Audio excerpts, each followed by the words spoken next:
Bonjour, voici ma 10e vidéo de conseil en immobilier. Je précise que cet été, je réduis mes fréquences de vidéos. Je n'en posterai donc que tous les 15 jours environ. J'espère sincèrement qu'elles ont déjà aidé ou aideront les futurs vendeurs et acheteurs à faire les bons choix dans ce projet de vie qui n'est pas anodin. Un célèbre proverbe français dit « Achetez à crédit et vendez comptant ». Alors aujourd'hui, je vais parler du financement, ce qui devrait intéresser autant les vendeurs que les acheteurs. Je suis Laurent de Sextant France et mon objectif est de vous donner les outils nécessaires pour vendre ou acheter un bien dans les meilleures conditions. Si vous disposez d'un compte Google, un clic là en bas sur l'icône s'abonner m'aiderait pour que mes vidéos soient vues par le plus grand nombre et en plus vous serez prévenu de l'apparition de mes prochaines vidéos. D'avance, merci.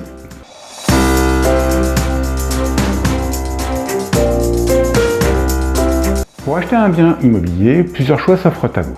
Le premier est de payer comptant et le second est de solliciter un prêt bancaire dont certains pourront financer jusqu'à la totalité du prix du bien, tandis que d'autres seront dits complémentaires au financement.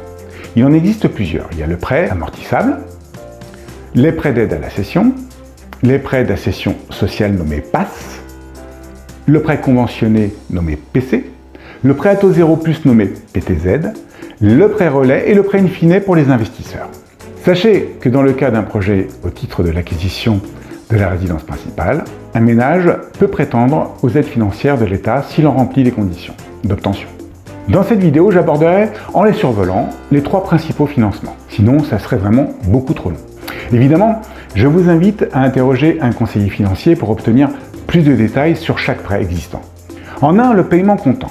J'en conviens, cette façon de payer n'est pas donnée à tout le monde.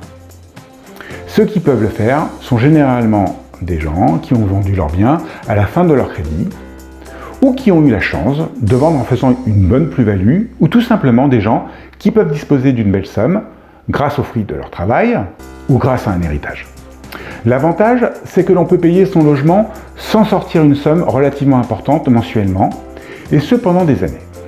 Il est parfois judicieux de se servir d'un apport, quand même, important ou non, et de solliciter un prêt pour payer le restant. Ce qui peut permettre d'investir soit pour acheter un autre bien à titre d'investissement, locatif par exemple, ou pour d'autres investissements qui peuvent être rémunérateurs, ou se garder un bas de laine en cas de coup dur, tout simplement. En 2, le prêt bancaire. Avant de solliciter un prêt, il y a certaines choses à savoir pour éviter les déconvenues. Les banques vous demanderont des garanties. La première étant de disposer d'un contrat à durée indéterminée, ou pour les indépendants, de pouvoir justifier de 3 bilans positifs. La seconde sera de présenter une capacité d'emprunt suffisante. Le plus commun des prêts est l'amortissable. La mensualité versée par l'emprunteur amortit une partie du capital emprunté et rembourse les intérêts du crédit immobilier. À la dernière échéance, le prêt est totalement remboursé. Généralement, les mensualités ne peuvent pas dépasser 33% du taux d'endettement par rapport à vos revenus mensuels, auxquels vous devez déduire vos charges. Mais dans certains cas, ce montant peut être plus élevé et atteindre à 40%. Car la banque regardera le reste à vivre qui correspond à la somme qu'il vous reste en poche une fois que vous avez versé votre mensualité de crédit immobilier. Le reste à vivre est le minimum légal nécessaire pour gérer les dépenses obligatoires du quotidien, à savoir payer son logement, la nourriture, l'habillement, les transports, les assurances, le gaz, l'électricité, les impôts, vos divers abonnements multimédia, etc., etc., etc. La banque analysera vos relevés bancaires et calculera toutes vos dépenses, quelles qu'elles soient. C'est-à-dire toutes vos charges obligatoires que je viens d'énumérer, mais aussi vos crédits revolving ou autres. Autrement dit, si vos comptes sont systématiquement dans le rouge, il y aura de fortes probabilités pour que votre crédit soit refusé, et ce, quels que soient vos revenus. Alors, j'ai des astuces qui pourraient en servir plus d'un. La première, si vous envisagez d'investir dans l'immobilier en choisissant le financement bancaire, est de faire en sorte de rembourser d'abord vos crédits existants qui sont arrivés presque à terme, si vos finances le permettent, ou éventuellement de vous les faire lisser en une seule mensualité à un taux négocié. L'autre astuce, c'est de se débrouiller pour sortir du rouge son compte bancaire, et ce pendant plusieurs mois. Un crédit sur 2 est refusé, il n'existe pas de droit au crédit. Les banques n'ont donc pas l'obligation de vous donner une raison. Pourtant, dans la plupart des cas, cela peut être dû à des problèmes antérieurs de remboursement, de prêt par exemple, ou un profil jugé à risque dû par exemple à une instabilité professionnelle récurrente, ou tout simplement des revenus trop faibles pour un budget achat trop important.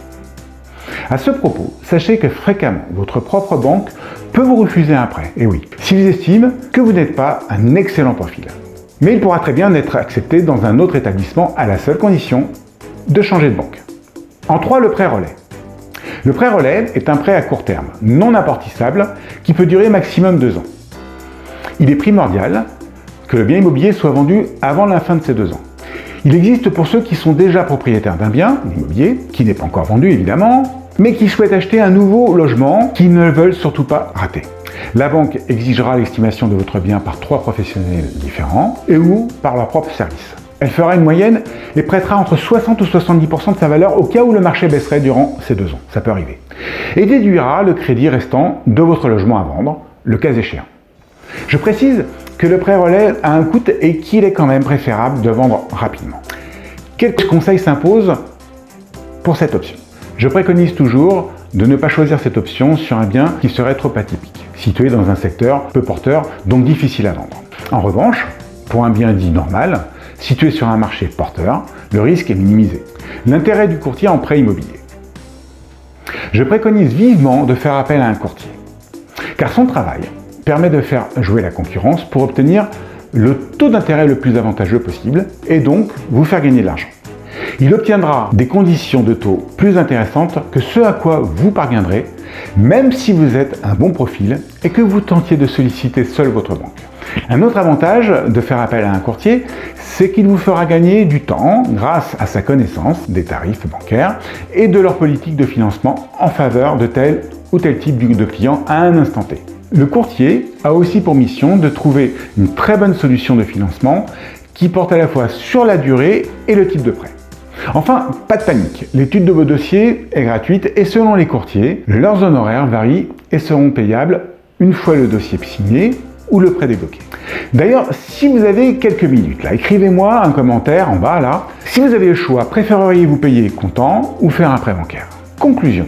Voilà, je vous ai donné les grandes lignes de ces prêts. Mais un conseiller financier parcourra en détail toutes les modalités et vous proposera celui qui vous conviendra le mieux. Quelle que soit l'option choisie, il existe toujours des solutions pour acheter le logement qui vous conviendra. La seule chose qu'il faut que vous ayez à l'esprit, si vous devez faire financer votre achat, c'est qu'il est nécessaire que votre situation professionnelle soit stable et que votre compte bancaire soit toujours créditeur.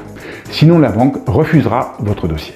C'est pas plus compliqué que ça. Si vous souhaitez me rencontrer pour que je vous donne plus de conseils personnalisés, voici mes coordonnées en illustration, mais aussi dans le descriptif en dessous de cette vidéo, ainsi que mon rayon d'action. Si vous voulez savoir qui je suis, vous pouvez aussi voir ma première vidéo, nommée Présentation. Vous trouverez le lien en haut sur le point i. Dans ma prochaine vidéo, je vous parlerai des notaires et bien sûr de leurs frais. Au revoir et no stress. Bien, vous êtes sur ma chaîne YouTube. Pour recevoir mes vidéos de conseil et vision d'immobilier, c'est facile. Vous cliquez sur cette icône et vous personnalisez la réception. Pour ce faire, vous devez posséder un compte Google. Laissez-vous guider si ce n'est pas le cas. Sur cette icône, vous pourrez accéder à ma page Facebook et Instagram et ainsi que mes annonces immobilières.